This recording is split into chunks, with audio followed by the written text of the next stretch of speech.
Isto é oportuno. Bem, o governo Trump finalizou uma linha de crédito de 20 bilhões de dólares para a Argentina, semanas depois de o líder de direita do país ter sido obrigado a ir de chapéu na mão a Washington em busca de assistência financeira, após sofrer uma série de reveses. Com a pressão aumentando antes das eleições legislativas no final deste mês, nossa equipe no local relata agora como os argentinos comuns estão lidando enquanto o país afunda em recessão. Javier Milei certamente controlou a inflação, mas, apesar dessa vitória, viver na Argentina hoje é muito caro, quase tanto quanto na França, onde o salário mínimo é de apenas 250 euros. Esta barra de chocolate custa quase 7 euros. Não faz sentido. Como a maioria dos argentinos, Camila, que ganha 700 euros por mês, corta todas as suas despesas. Eu compro produtos de qualidade inferior. Mudei para marcas secundárias. Eu compro menos. O consumo continua caindo, quase 20% em um ano neste supermercado. Essa queda na demanda, combinada com a abertura indiscriminada à concorrência de importações, está pesando muito sobre o setor manufatureiro da Argentina. Esta fábrica têxtil viu seus pedidos caírem 50% desde que Javier Milei assumiu o cargo. Agora está operando com capacidade reduzida. Tivemos que demitir 7 dos 20 funcionários e cortar um turno, o que representa um dia e meio a menos. Agora estamos operando com 40%, 50% da nossa capacidade. E se o declínio continuar, teremos que fechar. 16 mil empresas fecharam em 2 anos, deixando mais de 250 mil funcionários sem trabalho. E as demissões continuam. Esses 300 trabalhadores de uma fábrica de cerâmica foram demitidos há um mês, sem compensação. Alguns empregadores estão se aproveitando do recente desmonte das leis de proteção ao trabalhador para evitar pagá-los.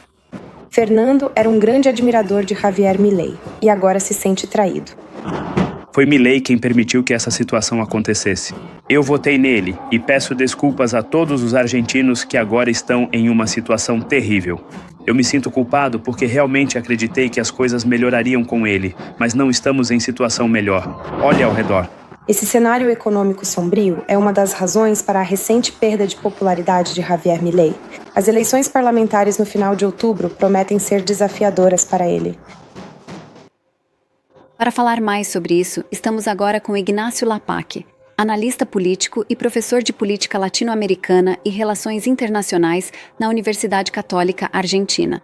Muito obrigado, Ignacio, por estar conosco no programa. Então, não faz tanto tempo a administração Trump finalizou aquele pacote de ajuda financeira de 20 bilhões de dólares para a Argentina. Por que isso está acontecendo agora e qual a importância desse movimento?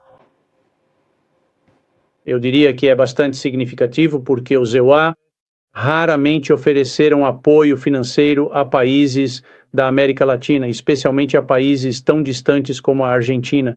Já vimos os EUA oferecendo um grande pacote, por exemplo, na crise mexicana de 1994.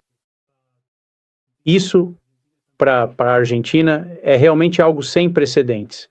E eu acho que, em vez de considerar isso apenas em termos do alinhamento ideológico próximo que Milei pode ter com Trump, é muito mais compreendido pela geopolítica, certo? Mas, claramente, pela primeira vez em, eu diria, mais de 30 anos, os EUA estão colocando a América Latina como prioridade em sua política externa. E o apoio ao Milei, eu diria que é uma prova disso. Então, o senhor Scott DeSantis, o secretário do Tesouro, já havia dito que quando a Argentina chegou a um acordo com o FMI em abril deste ano, que, se necessário, os EUA forneceriam apoio financeiro para estabilizar, ou para ajudar a estabilizar a economia argentina. E será que realmente precisa de toda essa ajuda adicional, dado o fato de que recebeu um resgate tão recentemente do FMI? E isso vai resolver os problemas econômicos de longo prazo na Argentina? Bem, eu diria que o presidente Milei decidiu enfrentar alguns desequilíbrios macroeconômicos de longa data que a Argentina tinha e que levaram o país a ficar à beira da hiperinflação quando Milei assumiu o cargo. Mas, obviamente, resolver esses problemas é bastante difícil, especialmente para uma administração que não tinha apoio no Congresso. Milei foi eleito presidente em um segundo turno, e no primeiro turno ele obteve apenas 30% dos votos, tendo apenas 10% do Senado e 15% da Câmara dos Deputados. Obviamente, Milei poderia ter ampliado sua base de apoio, formando uma grande coalizão no Congresso, mas ele se recusou a fazer isso, o que eu acho que não foi a melhor decisão. O apoio do ZEOA vai ajudar? Sim, até certo ponto. Quero dizer, isso elimina certas preocupações sobre a capacidade de pagamento da dívida e também vai ajudar o governo a chegar até as eleições de 26 de outubro sem passar por um episódio de volatilidade cambial.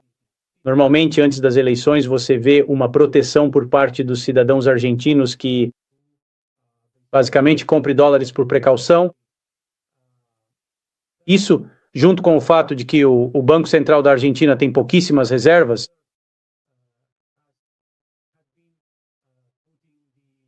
vinha enfraquecendo o peso e levando a taxa de câmbio ao topo da faixa cambial, acordada com o FMI, o que forçou o Banco Central a vender dólares.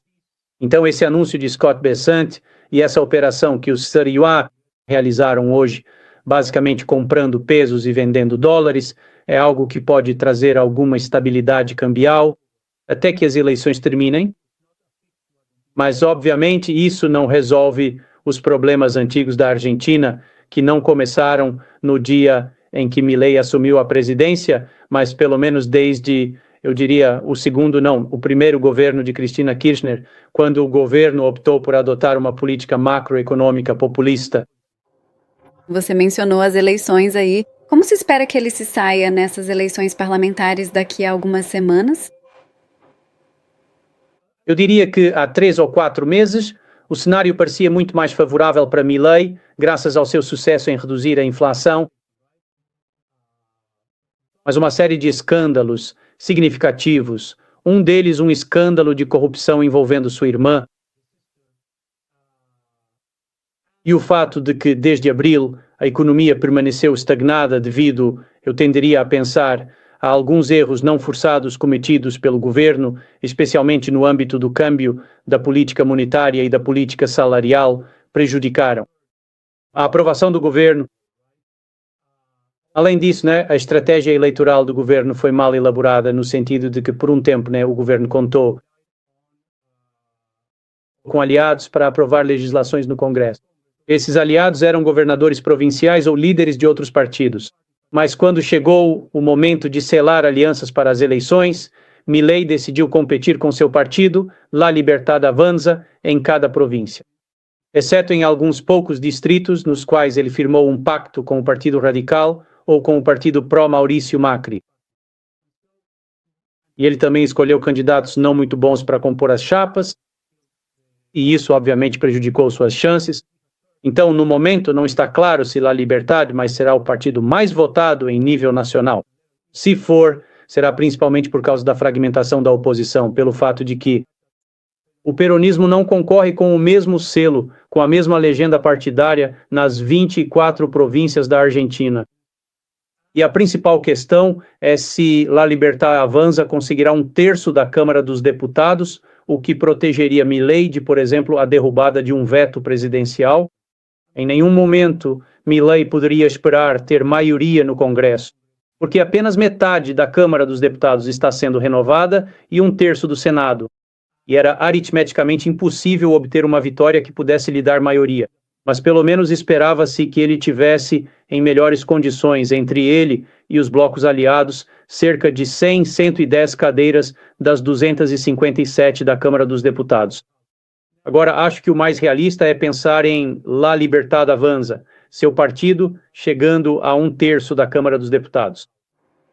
E o momento desse apoio vindo dos Estados Unidos?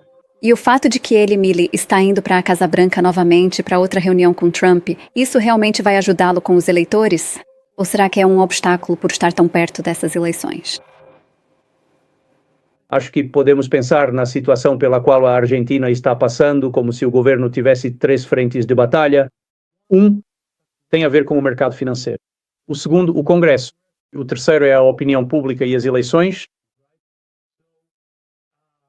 Definitivamente, o apoio financeiro de Trump vai contribuir para a estabilidade do câmbio. e também para diminuir os spreads soberanos, reduzindo o prêmio de risco dos títulos. Isso, eu diria, é importante e também é importante para outros atores políticos na Argentina receber a mensagem de que de que Milei tem um forte apoio de Trump, mas o apoio dos EUA basicamente não resolve a eleição ou o Congresso, onde Milei sofreu uma série de derrotas quase toda semana nos últimos 3 meses. Ignácio, muito obrigado por estar conosco no programa. Vamos ter que encerrar por aqui, por enquanto. Nosso tempo acabou. Esse foi Ignácio Labic, analista político da Universidade Católica Argentina. Muito obrigado por estar conosco. Bem, por enquanto é só da nossa parte. Mas continue conosco para mais notícias do mundo aqui na France 24.